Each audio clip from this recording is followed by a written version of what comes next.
Espelho, espelho meu, existe uma igreja mais perfeita do que eu? Nós queremos trazer a reflexão sobre as 7 cartas às igrejas da Ásia, na visão de John Stott. Ele lançou um livro chamado O que Cristo Pensa da Igreja.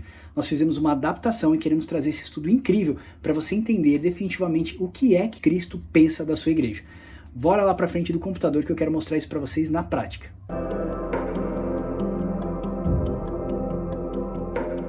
Vamos lá, pessoal, começar esse estudo aqui maravilhoso.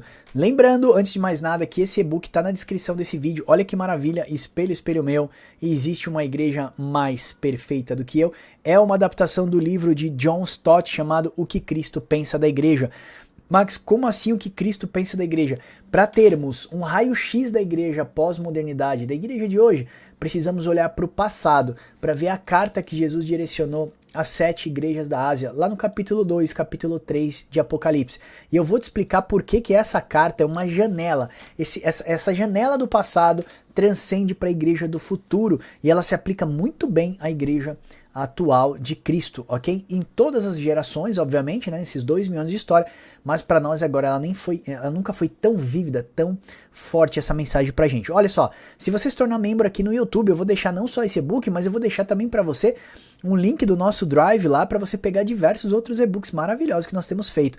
Um trabalho com todo o esmero, não só a capa, como um trabalho de pesquisa e de estudo bíblico, tá bom? Então vamos lá fazer essa reflexão aqui, baseado nesse livro de John Stott, que é muito bom. John Stott, ele foi um grande teólogo agora do século XX, ele tem abençoado diversas denominações por conta da sua literatura, que é muito vasto. Quando ele escreveu O que Cristo Pensa da Igreja, ele vai fazer uma reflexão das 7 cartas enviadas às 7 igrejas da Ásia. Primeira curiosidade que eu quero deixar com vocês é o seguinte, e tá aqui no tópico 2, ó, que é muito legal. Esse estudo, na verdade, ele vai mostrar que essas 7 cartas elas são uma janela do passado e um espelho para o nosso presente. Por quê, Max? Não é simplesmente uma carta para as igrejas no seu tempo. Ela é uma carta para nós hoje. Porque veja só, olhando pela curiosidade, tá? 7 na Bíblia sempre fez referência à plenitude, sabe? Você vai ver 7 trombetas, 7 taças, você vai ver 7 vozes, 7 trovões. Quando você entende o 7, é a perfeição de Deus, é a plenitude de Deus. Então o número 7 vai mostrar o quê? A perfeição. Quando Jesus escreve para 7 igrejas, ele está escrevendo para a sua igreja. Tá? Então é a plenitude da mensagem de Deus para a igreja, ou seja, para a igreja global. Não é mais para uma igreja numa região específica da Ásia, mas é para a igreja de Cristo global. Outra curiosidade é que essas igrejas elas ficavam meio que em um círculo. É como se um carteiro fosse entregar as cartas e ele tivesse que entregar essas cartas numa única viagem. Então ele ia começar com Éfeso, Esmirna, Pérgamo, Tiatira, ele faria esse ciclo completo. Então Jesus sabia que ele estaria falando com a igreja do primeiro século, com a igreja perseguida, com a igreja que vai se tornar religião oficial do império, que ela vai se prostituir com essa parte política, né? Então vai tentar se misturar política com religião, mas nós vamos ver que isso não se mistura. É como a estátua de Daniel, lá do livro de Daniel, que mostra que os pés da estátua era barro misturado com ferro. É algo que não se mistura, tenta se misturar, mas não consegue se misturar, ok? Agora vamos lá acompanhar para você entender por que essa carta às 7 igrejas da Ásia traz uma referência muito grande para os nossos dias. Primeiro vamos começar aqui com a igreja de Éfeso, uma igreja muito fervorosa em obras, mas que havia perdido o seu primeiro amor. Aí eu quero que você medite lá em Apocalipse 2, do 1 ao 7, será que a igreja atual não tem perdido o seu primeiro amor? Será que nós na caminhada cristã não temos deixado que algumas marcas do passado, que algumas marcas de algum ministério, que algum desentendimento com alguns irmãos tenha feito a perdermos um pouco o amor, abandonarmos o primeiro amor? Jesus chama a atenção da igreja de Éfeso, foi a primeira igreja que nasceu ali na cruz do Calvário.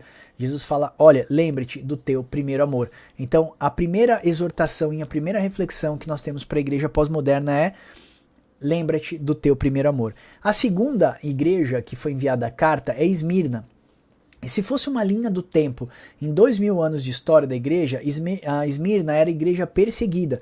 70 depois de Cristo foi destruído o templo, então Roma invade Jerusalém agora, depois da revolta que houve lá em Jerusalém dos judeus, e aí ele começa a perseguir e matar os cristãos. E aí nós tivemos 10 grandes perseguições com Nero, Domiciano, Trajano, Diocleciano, diversos outros anticristos que se levantaram naquela época, perseguiram e mataram a igreja. Não é por menos que o nome Esmirna significa mirra, ou aquele que cura as feridas. Então, nós vemos Jesus falando para a igreja assim, olha, você é uma igreja pobre materialmente, mas você é rica em fé. E essa igreja enfrentava perseguições. Você vai ver em Apocalipse 2, do 8 ao 11.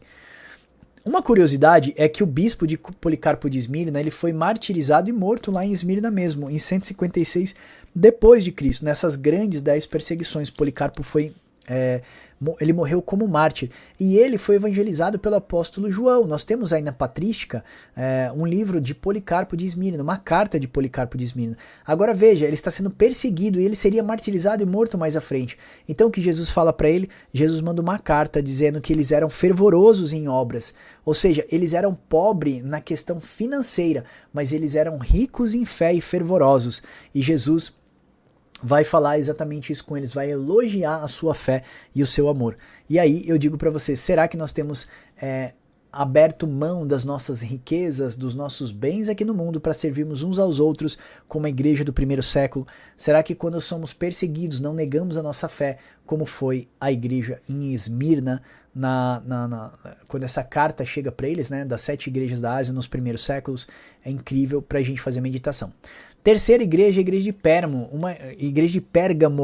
uma igreja fiel a Cristo, mas que tolerava falsos ensinamentos. Jesus vai fazer uma crítica dura com eles, tá? Em Apocalipse 2, do 12 ao 17. E aí eu te pergunto, será que a gente tem sido vigilantes em guardar a pureza da fé cristã, em combater os erros doutrinários? Aqui no Papo com Deus nós falamos sempre de sã doutrina. Nós falamos de pequenos flertes que têm entrado no meio da igreja. Hoje, o inimigo não tem mais tentado afastar a Bíblia do crente. A grande artimanha do diabo é tentar fazer a Bíblia se moldar aos tempos modernos. Ou seja, qual o desejo do teu coração? Eu quero ser próspero. Ok, você vai ver prosperidade na Bíblia. Eu quero ser tudo, Jesus me libertou, eu não sou mais servo, agora eu sou filho de Deus. Apesar desta frase parecer muito com a verdade, ela não reflete necessariamente a verdade das Escrituras. Cristo vos libertou da escravidão do pecado, mas Deus só é pai daquele que em Cristo é o Senhor. Então se Cristo não for o seu Senhor, você for servo de Cristo, você não pode ser filho de Deus. Então essa história de que agora você não é mais servo, você é filho, é um grande erro que nós temos visto na pregação da paternidade agora no século 21. Então entenda, para Deus ser pai de uma geração, somente se Cristo for o seu Senhor. Deus só é pai de quem Cristo é o Senhor, ok? Então cuidado com essas falsas doutrinas, cuidado que você é mais que vencedor, cuidado que nós fomos feitos co-herdeiros com Cristo no reino, e se Cristo tem tudo, então tem o direito de ter tudo. Eu já ouvi pessoas falando isso. Temos direito de ser prósperos, precisamos vencer na vida. Veja, o diabo vai dar tudo aquilo que o seu coração desejar. Se tem uma pessoa que está dedicada a te fazer feliz nesse mundo, é o diabo, né? Deus está dedicado em salvar a sua alma. Cristo morreu pelos seus pecados, o tetelestai, o está consumado. Tudo foi concretizado ali, mas o diabo vem hoje dizendo que você tem direito de um monte de outras coisas, e ele começa a fazer a Bíblia falar aquilo que a Bíblia não diz. É fácil a gente isolar versos de contextos bíblicos e a gente aplicar então uma teologia da honra, a teologia da prosperidade, a teologia antropocêntrica e por aí vai. Vamos lá para a igreja de Tiatira, uma igreja que demonstrava amor e fé e serviço, mas tolerava imoralidade. Será que a nossa busca pela unidade e pelo amor tem nos levado a comprometer a santidade e tolerar o pecado? E aí eu falo para as igrejas neoliberais, se você está em pecado, pode tomar ceia, se você está em pecado, pode fazer isso, pode fazer aquilo. Cuidado com essas pequenas sementes que têm entrado no meio do povo de Deus, isso não deve ser tolerado Nós devemos ensinar santidade para o povo, devemos ensinar as pessoas a amarem a santidade. Não é simplesmente apontar o pecado.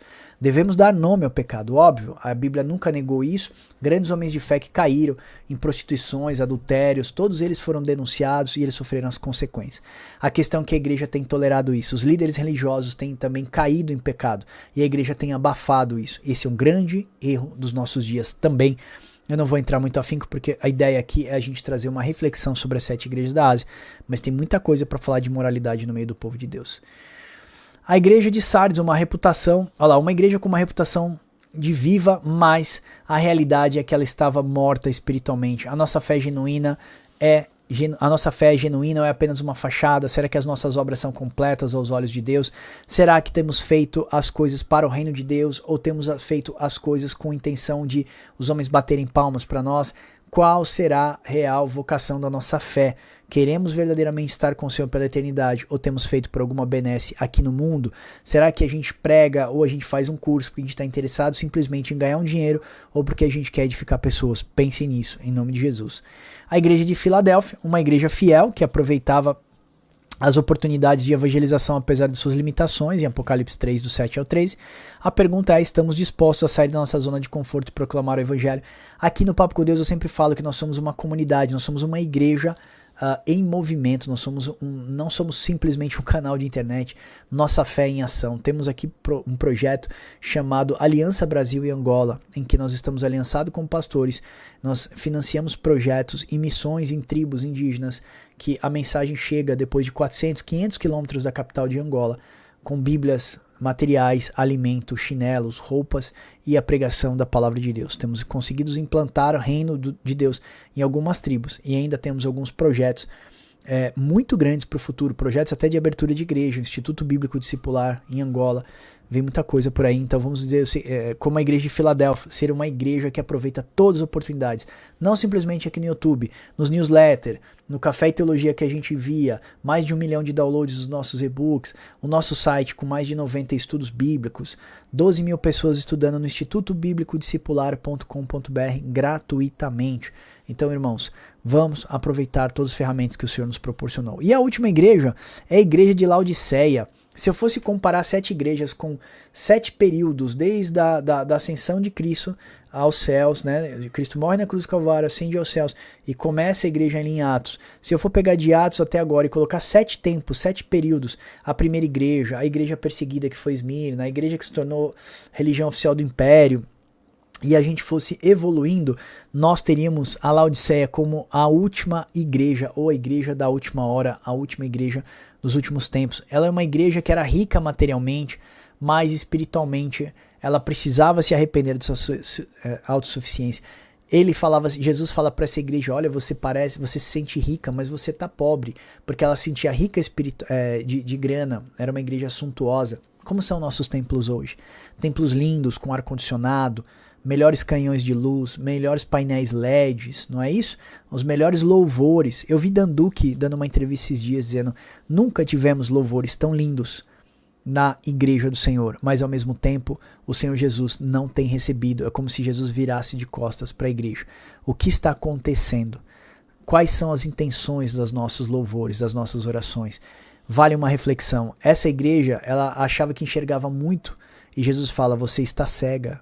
Aconselho que de mim você compre ouro refinado, passado no fogo. Então Jesus começa a fazer diversas exortações, né? Ela se achava muito bem vestida, Jesus fala, você está nu. E nudez na Bíblia, irmãos, é símbolo de pecado. Jesus faz duras críticas a essa igreja. Uma curiosidade é que as ruínas de Laodiceia hoje ainda testemunham a advertência de Cristo. Jesus fala assim, eu estou a ponto de vomitar-te da minha boca. Você vai lá, a igreja totalmente destruída, a cidade destruída. Então nós vemos a catástrofe daquela igreja, mas se a gente olhar para nós hoje, é como espiritualmente muitas igrejas estão. Jesus, quando diz que está a ponto de vomitá-la, é porque a igreja está somente em ruínas, não tem mais nada de belo e suntuoso espiritualmente falando. A igreja é uma casca, onde por fora é muito bonita, mas por dentro existe muita podridão existem muitas coisas erradas para a igreja se converter, principalmente dos seus pecados. Será que a nossa busca por conforto nas nossas igrejas, seguranças materiais também não tem levado à nossa mornidão espiritual? Então eu quero concluir com você nesse tópico aqui, que as 7 cartas de Cristo às igrejas são um chamado urgente ao arrependimento e à renovação. Elas nos confrontam com a necessidade de um compromisso radical com Cristo, um amor genuíno pelo próximo, uma busca incessante pela verdade e uma vida marcada pela santidade e um desejo ardente de propagar um evangelho. Irmãos, o que a gente pode tirar de aplicação prática para a vida do crente, tá? Eu tô falando aqui de uma vida de comunidade, mas para nossa vida.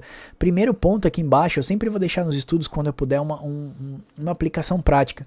Irmãos, primeira coisa, autoexame. À luz das 7 cartas, faça uma avaliação honesta da sua vida e da sua igreja.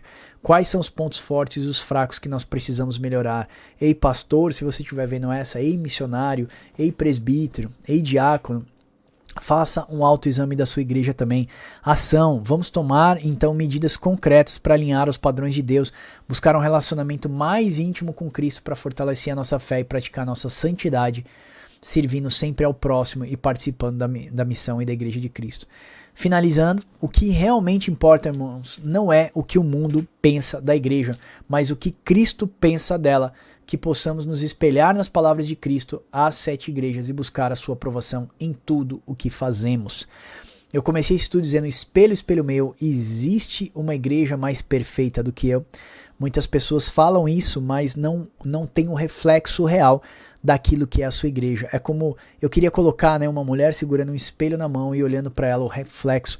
Muitas vezes a mulher por fora está muito bonita, mas o reflexo que nós vemos daquilo é um tempo de vergonha, um tempo de escuridade. Então assim, o nosso chamado é que, a começar de mim, que eu e você possamos nos santificar, voltar ao primeiro amor, entender as exortações de Cristo, o tempo da necessidade e a urgência dos últimos dias que nos chamam não somente a pregar a palavra de Deus, mas sermos testemunhas. Como disse certa pessoa, e agora não me falha a memória, quem foi que disse? Devemos pregar sempre, em todo tempo, e se possível usar as palavras. Que a nossa vida então seja um testemunho vivo para os homens. Amém? De verdade, eu espero que esse vídeo tenha te abençoado. Eu quero falar algumas coisinhas aqui com você até o final. Veja só, se tornando membro aqui no YouTube, dando uma força pra gente, tem ajudas aqui a partir de R$ 9,90, você não deixa ninguém mais rico, você ajuda os nossos trabalhos missionários.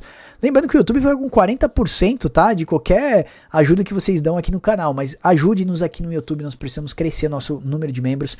Eu vou deixar um link lá para vocês pegarem não só esse e-book, mas dezenas de outros e-books gratuitos, né? Eu sempre vou colocar lá no nosso Drive e isso vai ficar disponível para vocês, então dá aquela força pra gente. Nosso site, papocomdeus.com.br, tem um monte de estudos bíblicos. Lá tem o Café e Teologia. Você põe o seu e-mail e o nosso robô vai te mandar 2 ou 3 vezes por semana estudos bíblicos incríveis, tá? E artigos que a gente traz da Academia de Teologia, Arqueologia, fatos curiosos da história. Muito maneiro, não deixa lá de assinar o nosso Café e Teologia. Nós temos as revistas, e você que não conhece o nosso trabalho ainda, papocomdeus.com.br/revistas. Você pode comprar as revistas de estudo bíblico ilustrada, receber na sua casa com QR Code, mapas mentais, ilustrações, projetos gráficos lindos que vão facilitar o seu entendimento no estudo da palavra. Mesmo que você já conheça bastante a palavra, dá uma força pra gente. Nós estamos precisando fazer projetos missionários e precisamos do seu apoio, tá bom? Tem os livros do Instituto Bíblico, também vou deixar o link aqui, 3 livros que eu escrevi, Interpretando o Apocalipse, O Panorama da Reforma Protestante e Esperança que Vem do Alto. Foi o livro que eu escrevi na UTI quando eu tive um infarto no ano passado. São livros incríveis, têm edificado muita gente. Se você quiser, pode comprar também para abençoar o nosso ministério, ok? Lembrando que esses materiais que eu estou passando para vocês aqui, quando a gente chega em algumas aldeias ou em alguns lugares, a gente leva esse material gratuito para abençoar muitas vidas, tá bom?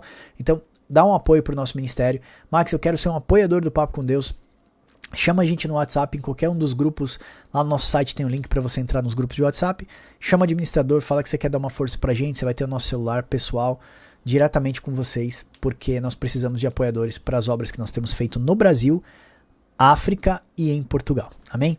Eu espero que esse vídeo tenha te abençoado e aguardo você no próximo. Deus abençoe vocês e até o próximo Papo com Deus. Chegou a revista ilustrada de estudos bíblicos do Papo com Deus. Apontando a câmera do seu celular para o QR Code em cada página, você vai encontrar um vídeo sobre o estudo que você está lendo. Na revista tem mapas, linha do tempo, infográficos incríveis que facilitam o seu aprendizado. Se você gosta de estudar a Bíblia, não perca tempo e acesse já essa oportunidade. Colecione os nossos estudos. Peça já a sua, embarque com a gente nessa jornada rumo ao conhecimento da Palavra de Deus.